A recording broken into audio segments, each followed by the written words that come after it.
Welcome to Living Simple and Well, the audio diary for the woman who's doing her best to live a meaningful life, one boundary, one deep breath, one messy day at a time.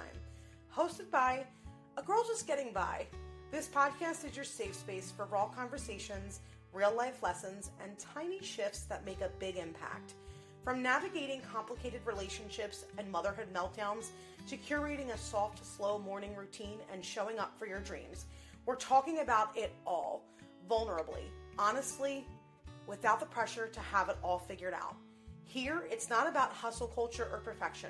It's about coming home to yourself, simplifying the noise, and choosing to live well on your own terms.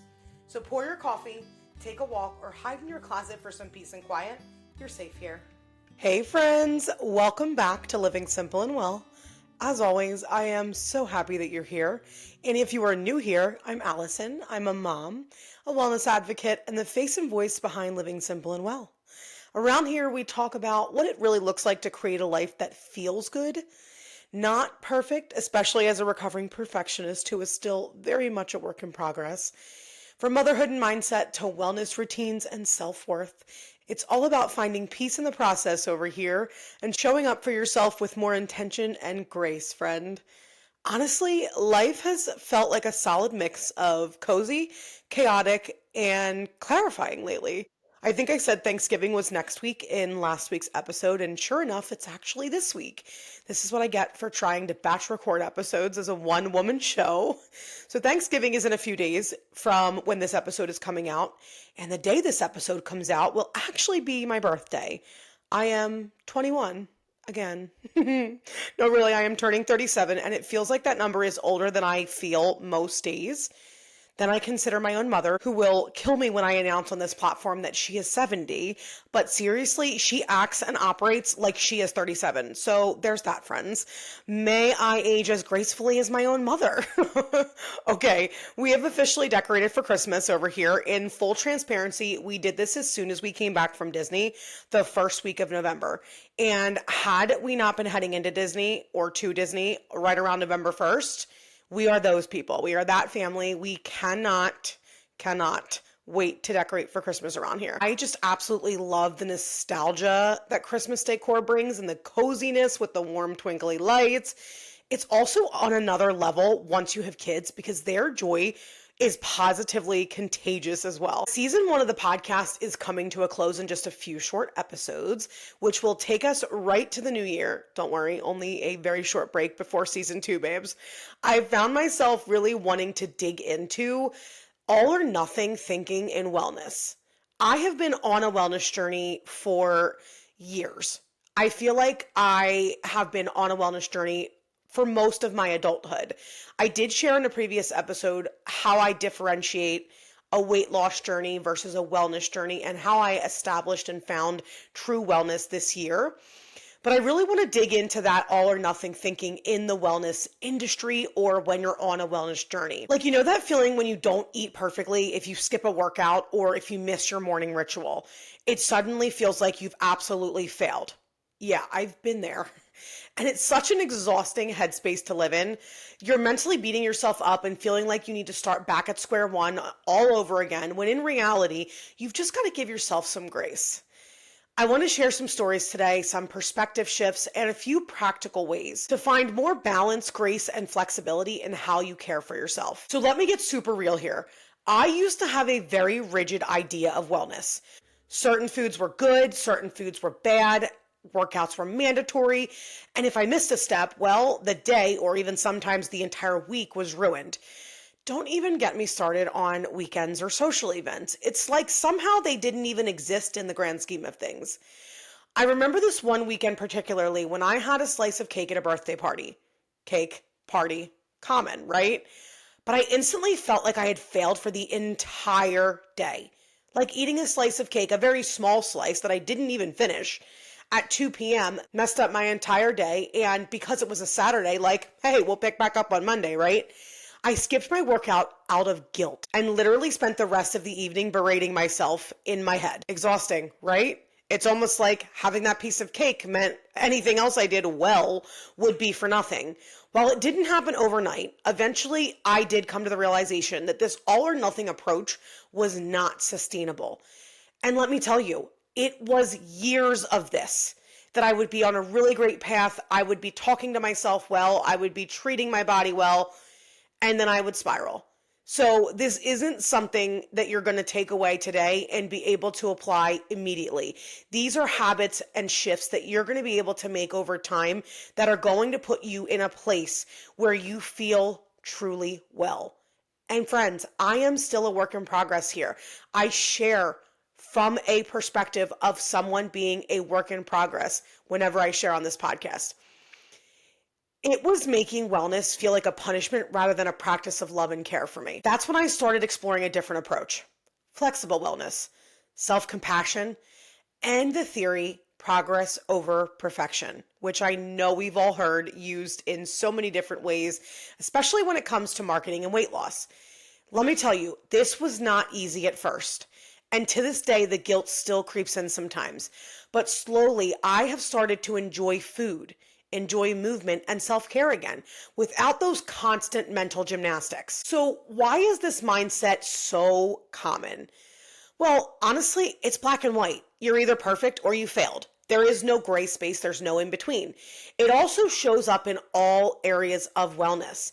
Skipping meals or binging after a perceived cheat meal. Over-exercising one day and then avoiding workouts entirely the next. Feeling like one misstep erases all of your progress. And the emotional impact?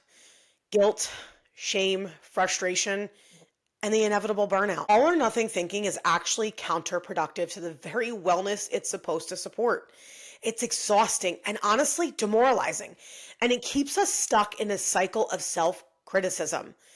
I've even talked a bit about this on my Instagram, where I became constantly overconsumed over information online.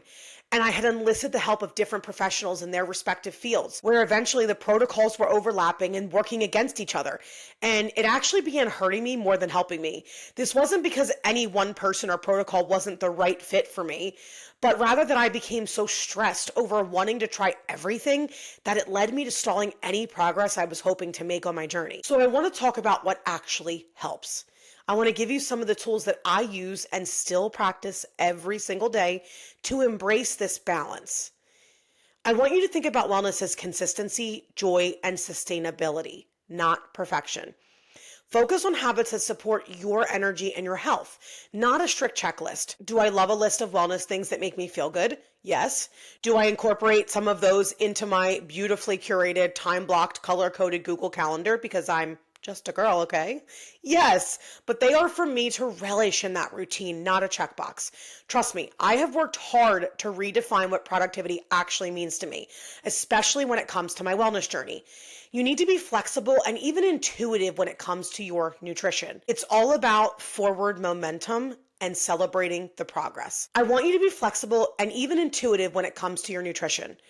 Listen to your hunger cues, your fullness cues.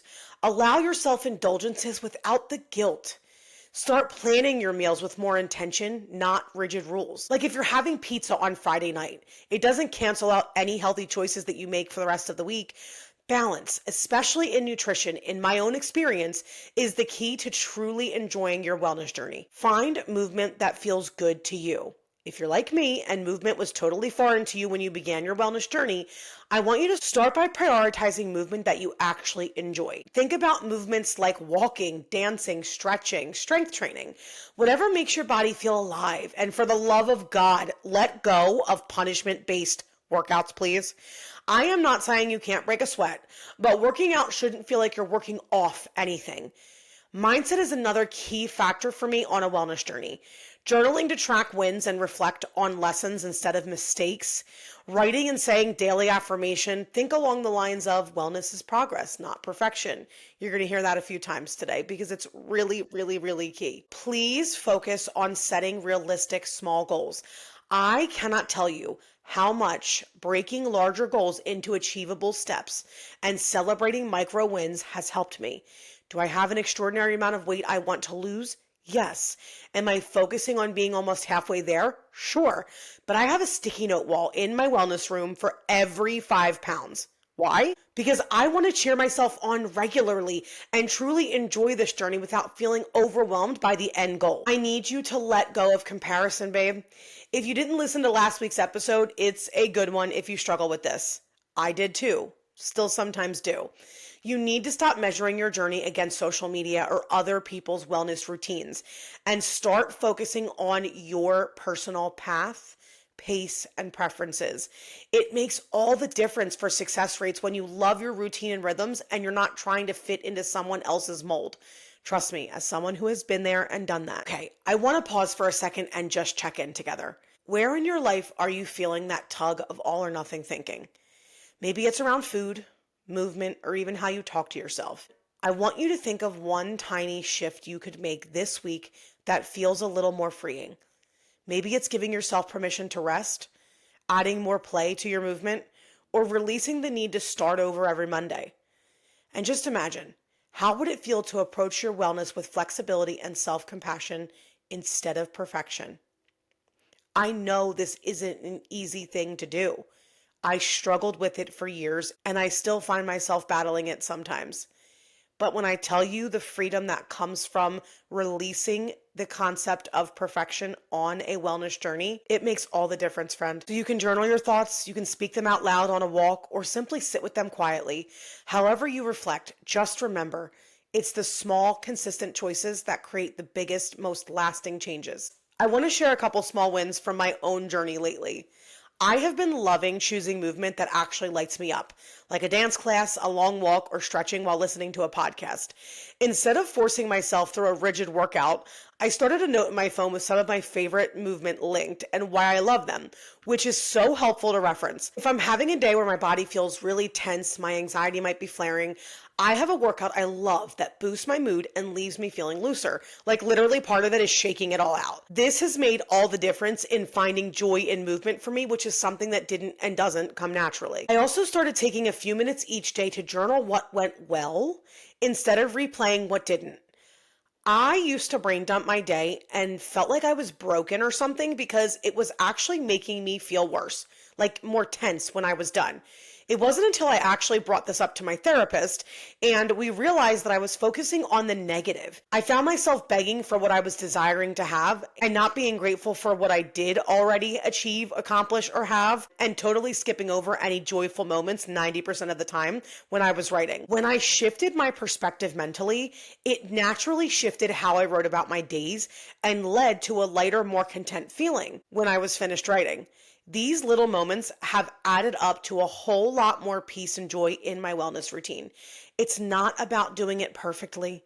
It's about showing up with grace over and over again because it's a habit you'll need to practice, love. So friend, if you take one thing from today, let it be this. Wellness isn't about perfection, punishment, or extreme rules. It's about progress, flexibility, and showing up for yourself with love and compassion. This week, try one small act of flexible wellness. Maybe enjoy your favorite meal guilt-free, move your body in a way that feels good, or journal about a win instead of a slip. Notice how it shifts your mindset and your energy. And if you want, as always, share your reflections or wins with me on Instagram via DM at Living Simple and Well. I love, love, love celebrating your victories with you. Next week, we're going to dive into reconciling the old me versus the new me and how we can embrace growth and release judgment when you're on a wellness journey. Until then, friend, please remember, wellness is a journey, not a test. Intentional steps over impossible standards. And as always, keep living simple and well. Bye for now, friends.